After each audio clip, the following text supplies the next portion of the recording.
గుజరాత్లోని ద్వారకా ప్రాంతంలో ఉన్న నాగేశ్వర జ్యోతిర్లింగం శివుని యొక్క దివ్య కృపకు, రక్షణకు, చెడుపై విజయం సాధించిన పరమశక్తికి ప్రతీకగా నిలుస్తుంది.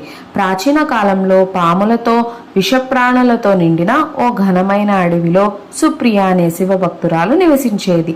ఆమె హృదయంలో ఎల్లప్పుడూ ఓం నమ శివాయ అనే ధ్యానమే.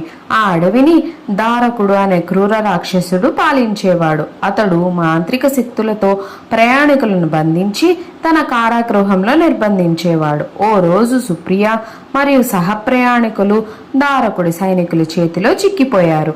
చీకటి కారాగృహంలో బంధించిన సుప్రియ భయం లేకుండా శివుని మంత్రాన్ని అందరికీ చెప్పసాగింది. ఓం నమ శివాయ, శివుడే మన రక్షకుడు అని. ఈ జపం విన్న దారకుడు ఆగ్రహంతో కారాగారం వద్దకు వచ్చి సుప్రియను భయపెట్టి మంత్రమాపమని ఆజ్ఞాపించాడు. కానీ సుప్రియ భయపడకుండా కళ్ళు మూసుకుని గాఢమైన భక్తితో మహాదేవుణ్ణి ప్రార్థించింది. భక్తుల్ని రక్షించే ప్రభువ, మమ్మల్ని కాపాడండి అని. ఆమె నిజమైన భక్తికి మంత్రముగ్ధుడైన శివుడు వెంటనే అగ్నిజ్యోతి రూపంలో ప్రత్యక్షమయ్యాడు. శివుని రూపం చూసి రాక్షసుడు కూడా కుదేలయ్యాడు. శివుడు దారకుడిని చూసి ఇలా అన్నాడు, నా భక్తుల్ని వేధించడం నీ అంతిమం అని. తర్వాత ఇద్దరి మధ్య ఘోర యుద్ధం జరిగింది.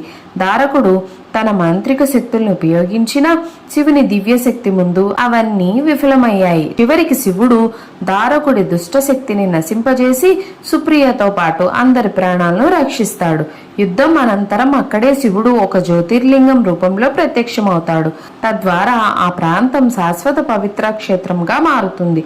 శివుడు ఇలా అన్నారు, నేను ఇక్కడ నాగేశ్వరుడిగా ప్రసన్నమవుతాను. పాముల నుండి, విషం నుండి, ప్రమాదాల నుంచి రక్షణ కోరే వారికి నేను ఆశ్రయం ఇస్తాను అని.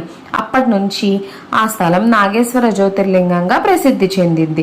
నాగేశ్వర జ్యోతిర్లింగాన్ని భక్తులు ఎలా పూజిస్తారంటే నాగదోష నివారణకు, విషభయం తొలగింపుకు, కాలదోషం మరియు నెగిటివ్ ఎనర్జీల తొలగింపుకు, శత్రు అడ్డంకులకు, ప్రమాదాల నుంచి రక్షణకు.